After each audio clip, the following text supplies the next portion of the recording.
Cette vidéo présentera un témoignage et une étude de la réalité de l'enfer, telle que décrite dans la Bible, apportant une vision dont beaucoup n'ont jamais entendu parler. Restez jusqu'à la fin et réfléchissez profondément au contenu présenté.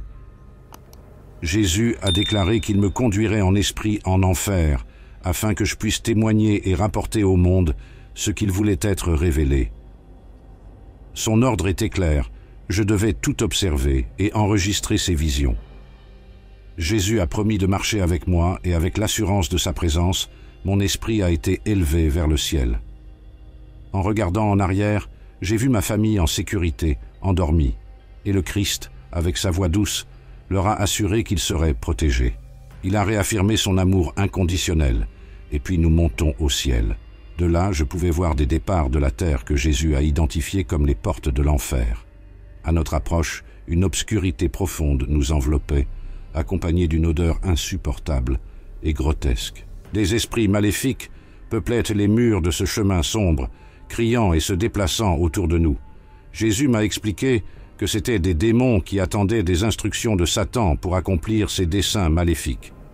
Au cours de ce voyage, le mal était palpable. Cependant, la présence du Christ à mes côtés était une barrière protectrice contre la peur et l'angoisse qui essayèrent de me consumer.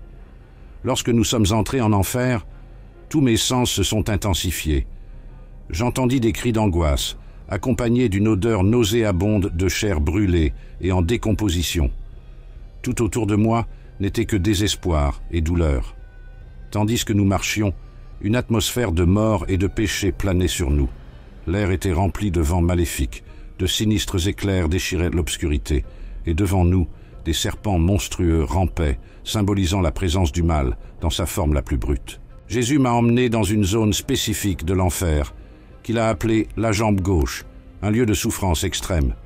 Il m'a demandé de ne pas avoir peur, m'assurant que sa présence me soutiendrait.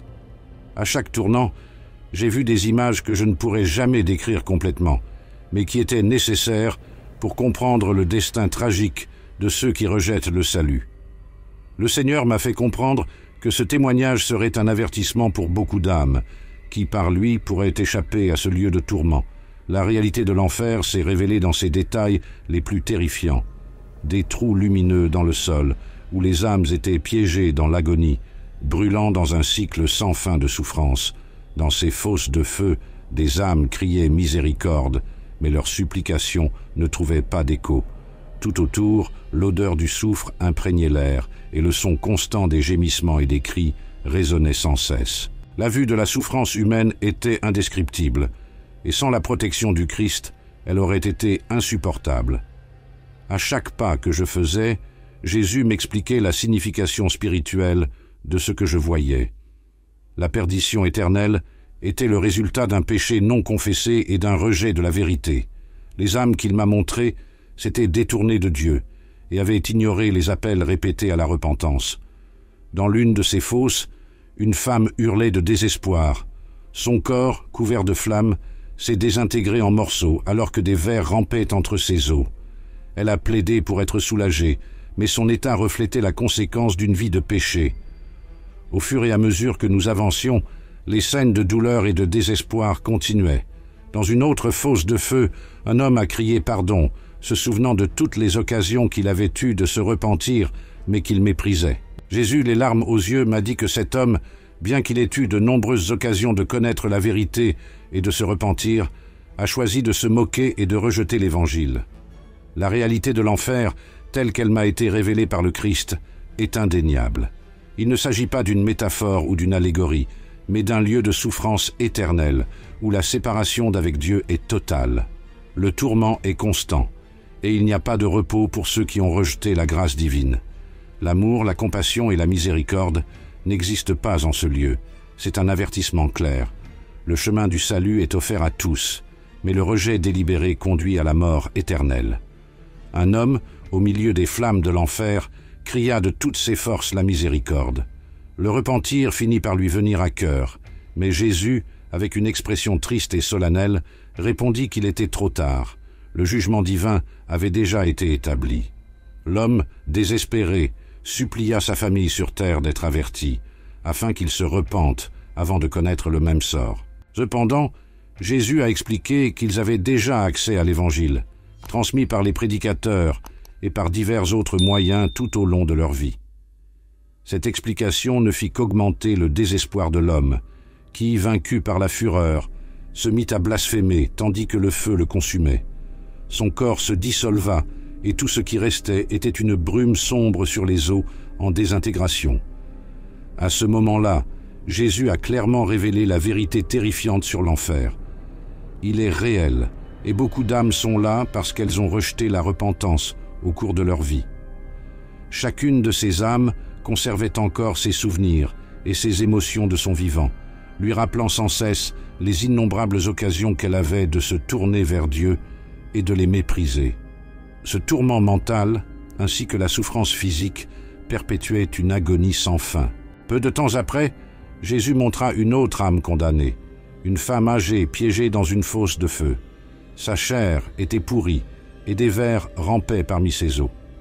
La scène était déchirante et en la regardant, Jésus a insisté sur l'importance d'annoncer la réalité de l'enfer et le besoin urgent de se repentir afin que d'autres puissent éviter ce destin de souffrance éternelle. Il a réaffirmé que le ciel et l'enfer sont des lieux réels et que ma mission, en faisant l'expérience de ces visions, était de partager avec le monde afin que plus d'âmes puissent être sauvées avant qu'il ne soit trop tard. En regardant de plus près cette femme âgée, je me suis rendu compte qu'elle n'avait qu'une jambe et que sa hanche était percée à plusieurs endroits. Curieux, j'ai interrogé Jésus à ce sujet. Il m'a alors expliqué « Ma fille, quand elle était sur terre, cette femme a été frappée d'un cancer qui lui a causé de terribles douleurs. Elle a subi une intervention chirurgicale, mais au fil du temps, son âme s'est remplie d'amertume. Plusieurs personnes, émues de compassion, sont venues prier pour elle et parler de mon pouvoir de guérison. Cependant, elle rejetait les prières et refusait de croire à l'Évangile. Elle m'a rencontré à un moment de sa vie, mais avec le temps, elle m'a tourné le dos et m'a détesté. Jésus a poursuivi en disant que, malgré cela, il n'a jamais cessé de se battre pour elle. Il a essayé de l'atteindre, désireux de la guérir et de la bénir. Mais la femme refusa toutes les tentatives divines. Elle blasphéma Dieu et déclara qu'elle n'avait pas besoin de lui. Malgré cela, l'Esprit Saint a persisté, cherchant des moyens d'atteindre son cœur jusqu'au jour de sa mort, où elle est partie sans repentir. Maintenant, prise dans un tourment éternel, la femme s'écria désespérément « Seigneur, pardonne-moi. Maintenant, je regrette de ne pas m'être tournée vers vous de mon vivant. S'il vous plaît, sortez-moi de cet endroit. Je vais vous servir. Je serai une meilleure personne. N'ai-je pas assez souffert? Pourquoi ai-je attendu si longtemps pour me repentir? Pourquoi ai-je ignoré ton esprit ?» Jésus lui répondit avec une profonde tristesse. « Tu as eu de nombreuses occasions de te repentir et de me suivre, mais tu as choisi de les refuser. » Le visage du Christ exprimait une douleur incommensurable alors que nous nous éloignions de cette âme condamnée. Alors même que nous nous éloignions, les cris de la femme résonnaient au loin, son regret tardif se transformant en tourment sans fin. Au fond de moi, je souhaitais profondément qu'il y ait quelque chose qui puisse être fait pour elle, mais Jésus m'a rappelé que le jugement avait déjà été exécuté. Pécheurs, n'attendez pas que l'Esprit de Dieu cesse de combattre pour vos âmes. À une autre époque, Jésus m'a montré une autre scène de grande douleur. Une femme agenouillée dans une fosse de feu. Sa forme squelettique a été déchirée par les flammes et des trous disséminés dans tout son corps. Sa peau se désintégrait et elle creusait désespérément dans les parois soufrées du trou, comme si elle essayait d'échapper au tourment. À chaque mouvement, sa chair tombait, dévorée par le feu. Finalement, après tant d'efforts, la femme a atteint le haut du trou avec ses pieds. Pendant un instant, j'ai cru qu'elle pourrait s'échapper. Mais un démon monstrueux est apparu. Ses énormes ailes, brisées à l'extrémité, et son corps noir brunâtre, couvert d'épines, étaient terrifiants. Ses yeux étaient à l'arrière de sa tête, et sa forme ressemblait à celle d'un grand ours. Il s'avança vers la femme et la repoussa dans le trou, la jetant à nouveau dans le feu. La scène était si terrible que j'aurais aimé pouvoir tendre les bras pour l'aider, demandant à Dieu de la délivrer de ce tourment. Jésus, remarquant mes pensées, dit « Ma fille, le jugement a déjà été fait. Dieu a déjà rendu son verdict. Depuis son enfance, je l'ai appelée à maintes reprises à se repentir et à me suivre. Quand elle avait 16 ans, je suis allé la voir et je lui ai dit « Je l'aime. Donne-moi ta vie, car je t'ai appelé dans un but particulier. » Je l'ai appelée toute ma vie, mais elle ne m'a jamais écouté. Ses paroles étaient toujours les mêmes. Un jour, je te servirai. Mais maintenant, je n'ai plus le temps. Je suis occupé à vivre ma vie. Un jour, peut-être demain, je te servirai. Mais demain n'est jamais venu. Et maintenant, il est trop tard. La femme, dans son désespoir, s'écria « Mon âme est tourmentée. Il n'y a pas d'issue. C'est moi qui ai choisi le monde au-dessus de toi, Seigneur. J'ai cherché la richesse, la gloire et le pouvoir, et je les ai obtenus. J'ai pu acheter tout ce que je voulais. J'étais indépendante et puissante. J'étais la femme la plus belle et la plus influente de ma génération. Mais rien de tout cela ne m'accompagne maintenant. En enfer, il n'y a de repos ni le jour ni la nuit. La souffrance est sans fin. » Sa voix implorait de l'aide, mais son choix avait déjà été fait. Cette vision a mis en évidence la gravité du sort de ceux qui rejettent Dieu et leur appellent à la repentance. Une femme, désespérée et engloutie par les flammes, regardait Jésus avec des yeux pleins de repentance et de désespoir. Elle se mit à parler avec une profonde tristesse. « Seigneur bien-aimé, si seulement j'avais écouté ta voix, je regretterais à jamais ce choix. J'avais prévu de le servir, mais j'ai toujours pensé que j'aurais plus de temps. Je pensais que le Seigneur m'attendrait toujours, mais j'avais tort.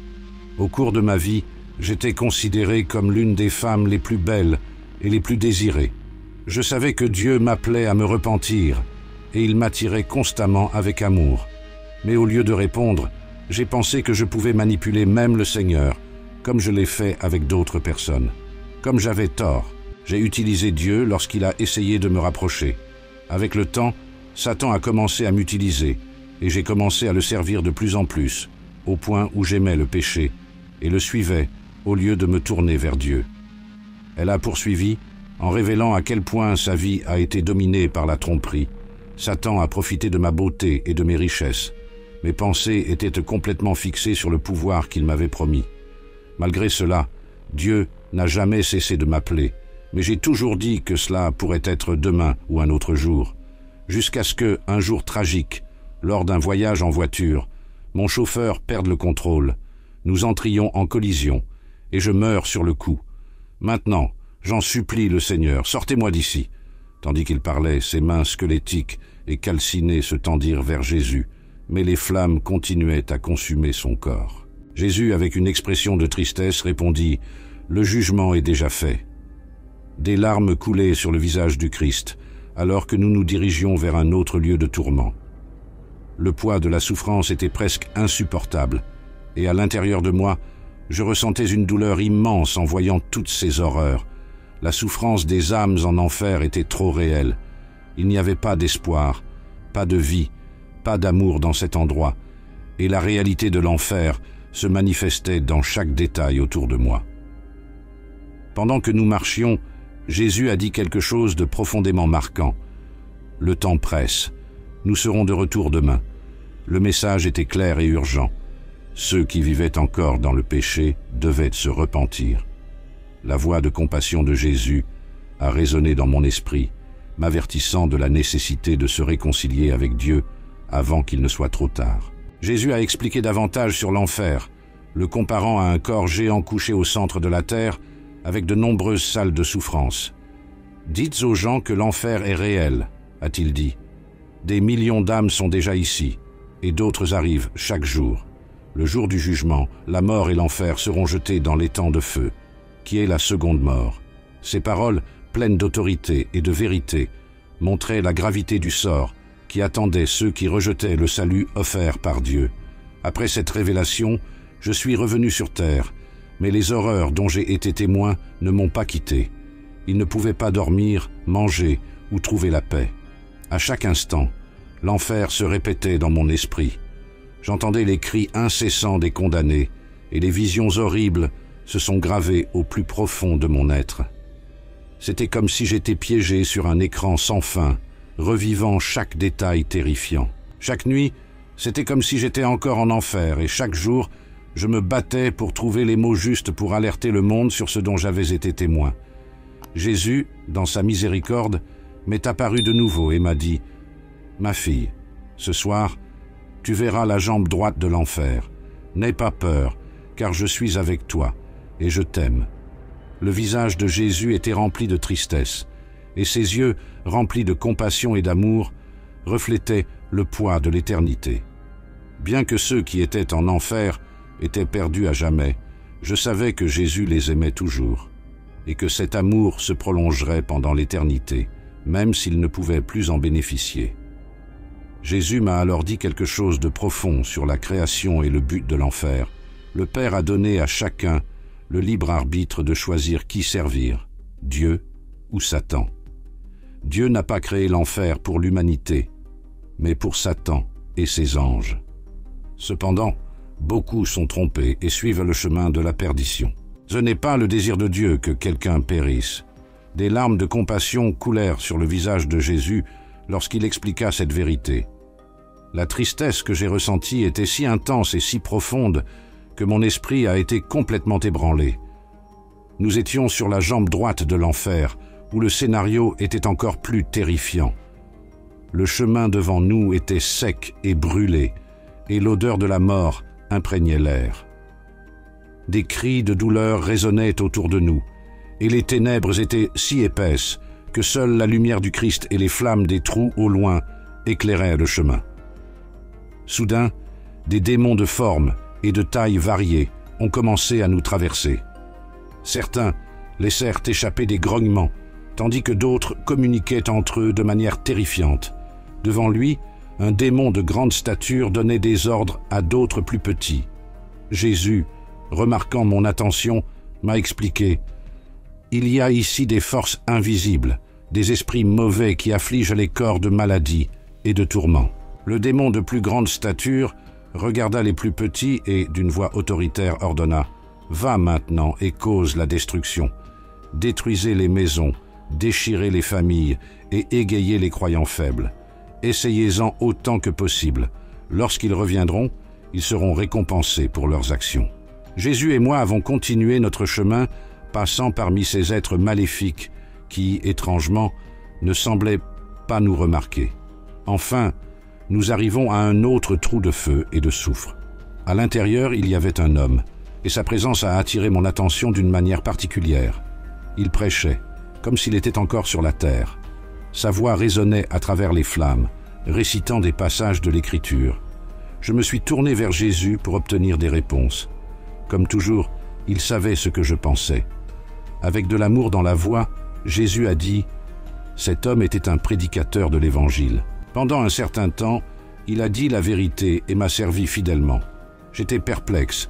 Je me demandais pourquoi cet homme était en enfer. Il était grand, et son squelette, maintenant d'un gris sale, tenait des morceaux de vêtements en lambeaux. Sa chair brûlée pendait de son corps, et son crâne était en feu. La puanteur qui émanait de lui était insupportable. L'homme, les mains levées comme s'il tenait un livre, semblait prêcher, récitant écriture après écriture, sans s'arrêter. Je me suis souvenu des paroles de Jésus. En enfer, tous les sens sont exacerbés. Même là, cet homme pouvait encore prêcher, mais maintenant ses paroles n'apportaient aucune rédemption. Jésus, avec une grande compassion, dit à l'homme « Paix, tais-toi ».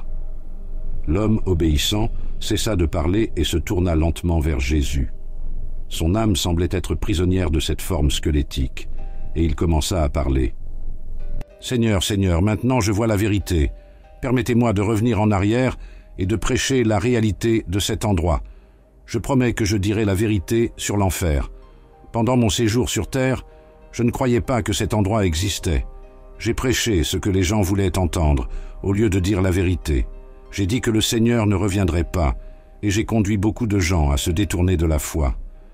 Seigneur, maintenant je suis désolé. Laissez-moi sortir d'ici, et je m'arrangerai.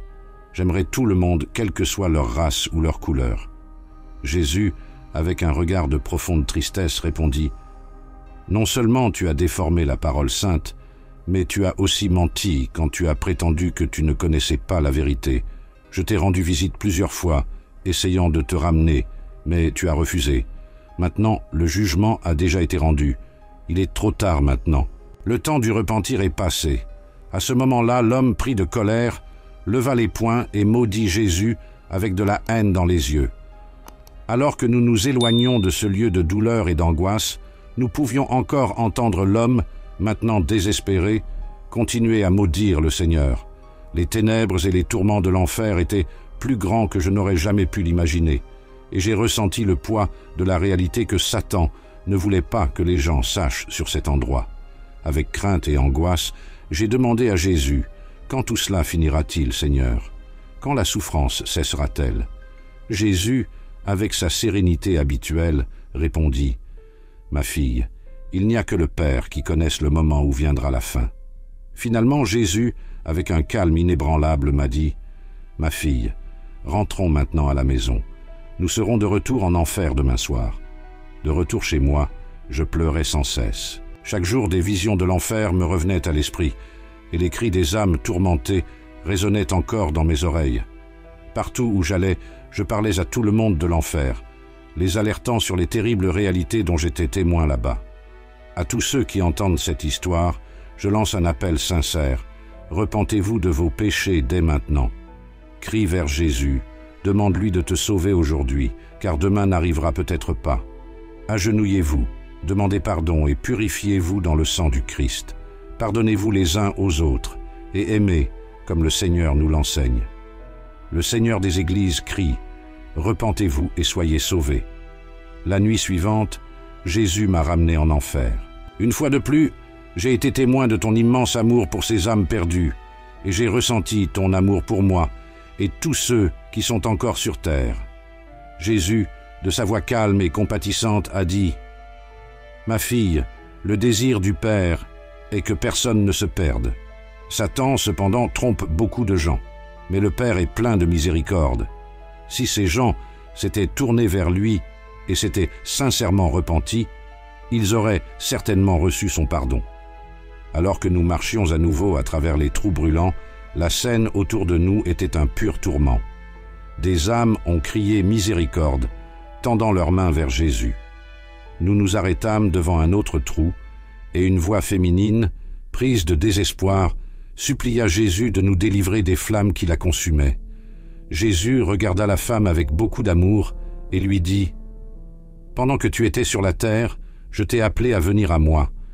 Je l'ai supplié d'ajuster son cœur avant qu'il ne soit trop tard. Je vous ai rendu visite de nombreuses fois, surtout aux premières heures du matin, lorsque le silence régnait, pour parler de mon amour. Je l'ai cherchée, je l'ai attirée par mon esprit, et j'ai insisté pour qu'elle vienne à moi. » La femme, en pleurant, répondit, « Oui, Seigneur, je me souviens.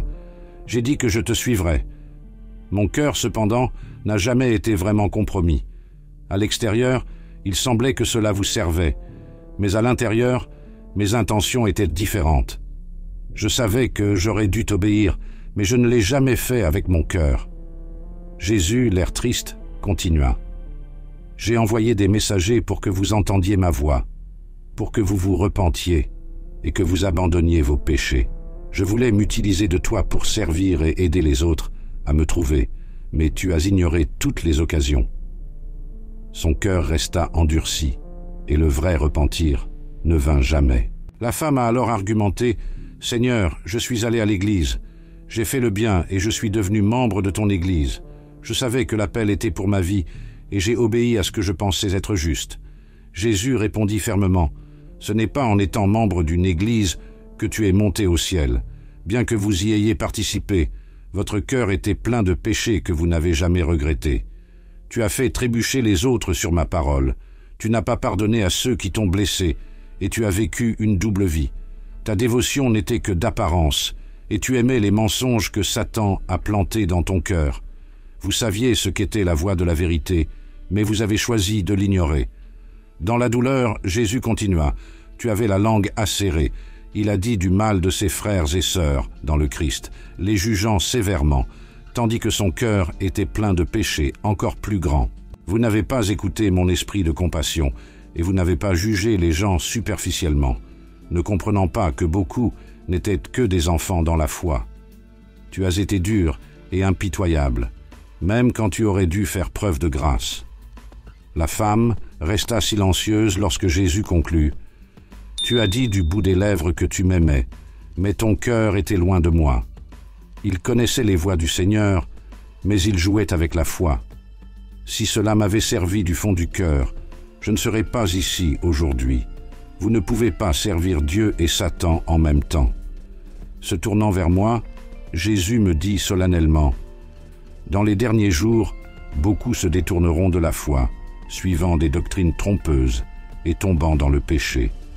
Détournez-vous de ces sentiers et éloignez-vous des influences qui s'égarent du chemin de la justice. » Alors que nous nous éloignions, la femme a commencé à maudire Jésus, sa colère explosant en paroles de malédiction et de haine.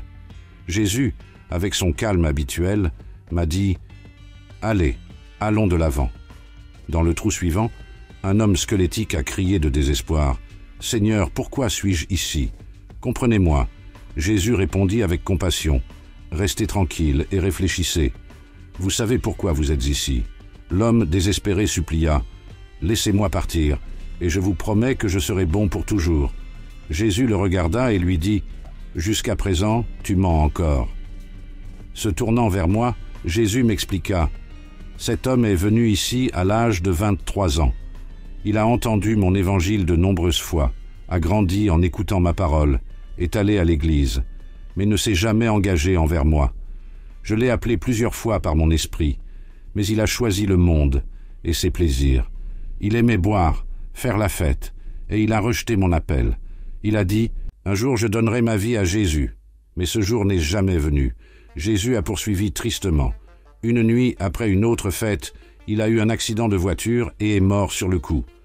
D'autres vies ont été perdues avec lui. Satan l'a trompé jusqu'à la fin, et il n'a jamais entendu mon appel. Le Seigneur a soupiré en parlant de l'homme. Satan est venu pour tuer, voler et détruire, et il a détruit l'âme de cet homme par le péché, l'insouciance et l'abus d'alcool. Combien de maisons et combien de vies sont détruites chaque année par l'alcool? Si les gens savaient que les plaisirs de ce monde ne sont que temporaires, s'ils venaient à moi, je les sauverais. Appelez-moi, et j'entendrai et vous aiderai, car je suis votre ami. Je t'aime et j'ai le pouvoir de pardonner tes péchés. L'histoire racontée est un témoignage puissant sur la réalité de l'enfer, écrit dans le livre La révélation divine de l'enfer. Maintenant, plongeons dans le fondement biblique de l'enfer, afin que nous puissions comprendre les vérités spirituelles sur ce lieu de tourment. Comme le dit la Bible, Jésus a averti ses disciples à plusieurs reprises, disant qu'il vaut mieux entrer dans le royaume de Dieu avec des limitations physiques que d'être jeté en enfer. Il a décrit l'enfer comme le feu qui ne s'éteint jamais, ajoutant « où son ver ne meurt pas ». Ces paroles, émanant de la douce voix de Jésus, révèlent la gravité de ce qu'il enseignait. Les disciples, cependant, n'ont pas été impressionnés par cette description, car ils connaissaient déjà le passage des prophètes, et ils sortiront, et ils verront les cadavres des hommes qui ont transgressé contre moi, car leur ver ne mourra point, et leur feu ne s'éteindra pas, et ils seront une horreur pour toute chair. Face à ces paroles de Jésus et en considérant l'ensemble de la révélation biblique, voyons ce que l'Écriture nous enseigne sur ce lieu de jugement. Tout d'abord, l'enfer est un endroit réel. Jésus a dit que les gens vont en enfer, un déplacement, une séparation définitive. L'utilisation du verbe avec la préposition et le nom dans le texte biblique apporte une notion de séparation spatiale. Quand Jésus dit que quelqu'un va à la Géhenne, il fait référence à un lieu physique connu des auditeurs à l'époque. La Géhenne, ou vallée de Hinnom, située au sud de Jérusalem, était un endroit où les anciens Israélites apostates sacrifiaient leurs enfants au dieu Moloch. Plus tard, le roi Josias a mis fin à ces pratiques et a transformé le site en une décharge, où les carcasses d'animaux et autres déchets étaient brûlés en permanence. Le feu qui y brûlait ne s'est jamais éteint, et les vers qui infestèrent les restes ne sont jamais morts. Au fil du temps, cette vallée est devenue un symbole du jugement divin, appelé la vallée du massacre. Quand Jésus dit que les méchants vont à la Géhenne, il utilise un chiffre connu de ses auditeurs pour décrire à quel point l'enfer est terrible. Le langage de la souffrance et du tourment attaché à cet endroit ne pourrait pas être plus choquant et percutant. L'enfer n'est donc pas seulement un concept abstrait, mais un lieu de séparation et de châtiment éternel pour ceux qui rejettent la vérité de Dieu. Le message est clair. Le jugement de Dieu est réel et l'appel à la repentance est urgent. À la lumière de l'Écriture, nous pouvons clairement affirmer que l'enfer est un lieu réel, une destination de damnation pour ceux qui rejettent le salut offert par Dieu. Deuxièmement, c'est un lieu où les gens sont pleinement conscients de leurs choix et de leurs conséquences. Jésus, dans son enseignement sur l'enfer, mentionne qu'il vaudrait mieux entrer dans le royaume de Dieu sans une main, un pied ou un œil, que d'être jeté en enfer. Cela suggère que ceux qui viennent dans ce lieu de tourment savent qu'ils auraient pu choisir le chemin du salut, mais ils ont choisi de perdre leur vie spirituellement. Il y a des passages dans les Écritures qui montrent clairement la conscience des gens dans leurs péchés. Quand Jésus dit qu'il vaudrait mieux attacher une meule de moulin autour du cou de quelqu'un qui fait trébucher un croyant et le jeter à la mer, il est évident que la personne est consciente à la fois de l'obstacle causé et du sort qui l'attend. De la même manière, ceux qui sont en enfer connaissent la raison pour laquelle ils y sont et la gravité de leurs actions ou inactions. L'enfer est également décrit comme un lieu de souffrance permanente. Jésus déclare que le feu ne s'éteint jamais et que le ver ne meurt pas, ce qui indique que la souffrance est continue et sans fin. Les flammes et le ver sont des figures utilisées pour représenter le tourment et l'angoisse incessants. Certains interprètes bibliques rapportent que ces métaphores indiquent non seulement la souffrance physique, mais aussi la douleur interne et spirituelle sous le jugement de Dieu. Le but de ces images est de souligner que le tourment en enfer est éternel, à la fois intérieurement et extérieurement. Jésus utilise à plusieurs reprises ces figures de style pour décrire la souffrance éternelle. Il parle de l'enfer comme d'une fournaise de feu où il y aura des pleurs et des grincements de dents. À un autre moment, il dit que les justes iront à la vie éternelle, tandis que les méchants seront envoyés au tourment éternel. Cela n'aurait aucun sens que le terme « éternel » appliqué à la vie des justes soit temporaire dans le cas des méchants. Les Écritures décrivent également l'enfer comme des ténèbres extérieures, où il y a la colère et l'indignation, la tribulation et l'angoisse. Dans l'Apocalypse, l'apôtre Jean décrit le châtiment des méchants comme quelque chose qui se produit jour et nuit, pour toujours et à jamais. Même après 1000 ans, la bête et le faux prophète, jetés vivants dans l'étang de feu et de soufre, y restent toujours attendant la compagnie du diable. L'enfer, en plus d'être un lieu de tourment et de séparation d'avec Dieu, est le lieu de la manifestation de la colère divine. Quand Jésus parle du feu qui ne s'éteint jamais, il ne fait pas seulement référence à la souffrance, mais aussi à la colère de Dieu. La Bible mentionne la colère divine plus de 600 fois, et dans le contexte de l'enfer, ce feu n'est pas pour la purification, mais pour le jugement. Parce que Dieu est juste, il ne peut pas ignorer le péché. Son amour offrait un chemin de salut par Christ, mais ceux qui rejettent cette offre rejettent également la chance d'être sauvés de sa colère. Dieu, étant souverain, vaincra complètement le mal, et l'enfer est la conséquence de sa justice. Ainsi, l'enfer n'est pas gouverné par Satan, mais est une manifestation de la justice et du jugement de Dieu sur le péché. Des sujets tels que l'enfer peuvent être difficiles à aborder, mais ils font partie intégrante de la théologie biblique. Jésus et les apôtres ont traité de ce sujet à plusieurs reprises dans leurs enseignements. Comme l'a déclaré John Rye, il n'y a aucune pitié à cacher le thème de l'enfer aux hommes.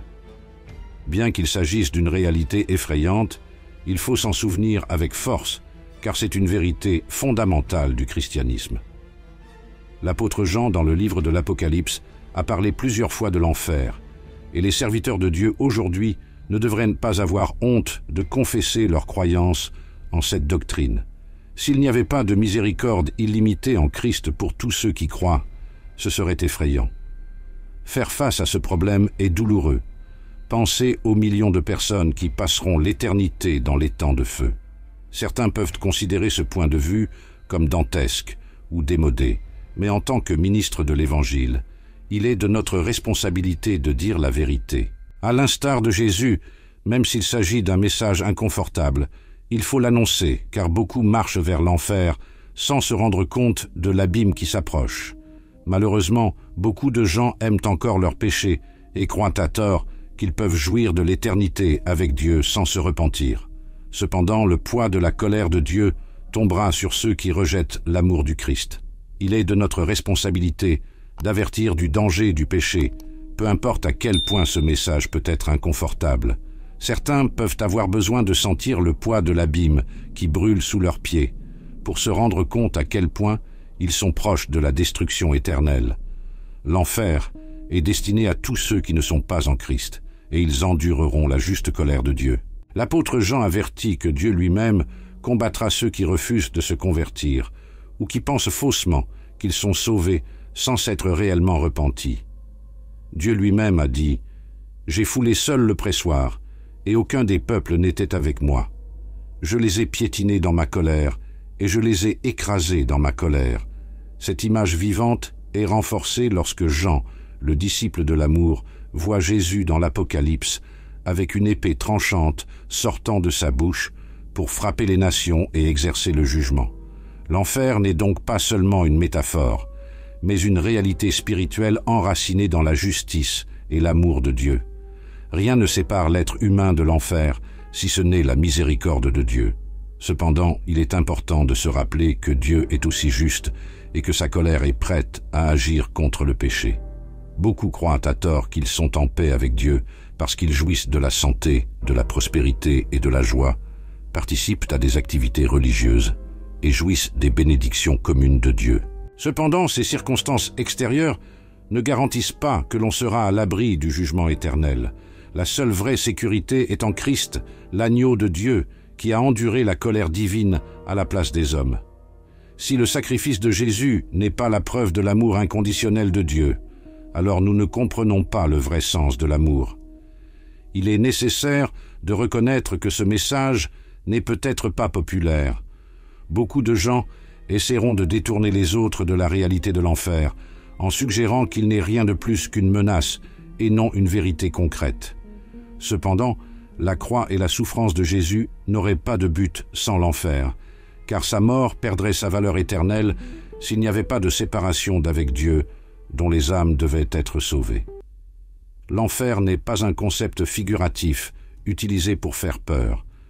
S'il ne s'agissait que d'une menace symbolique, cela ferait de Dieu un menteur, ce qui est impossible, car il n'utilise pas la tromperie pour attirer les gens à lui.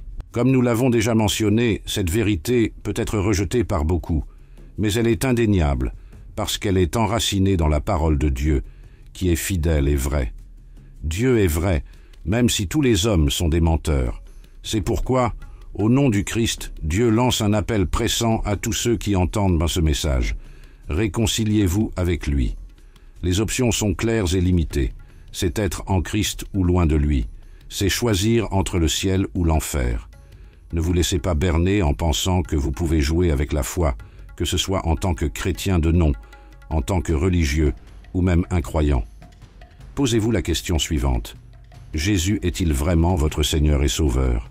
L'avez-vous accepté de tout cœur et pouvez-vous être compté parmi les élus de Dieu? L'urgence du message est réelle, car la hache est déjà posée à la racine des arbres, et tout arbre qui ne porte pas de fruits sera coupé et jeté au feu. Où sont ces fruits? Jésus a dit que si quelqu'un ne demeure pas en moi, il sera jeté dehors comme un sarment desséché, et ces sarments sont rassemblés, jetés au feu et brûlés. Si cette réalité ne fait pas partie de votre vie, alors la colère de Dieu pèse toujours sur vous, et la destination sera l'enfer, le lieu préparé pour le diable et ses anges. Refuser la présence de Dieu, c'est opter pour cette compagnie. Courez donc maintenant vers les bras miséricordieux de Jésus pendant qu'il est encore temps.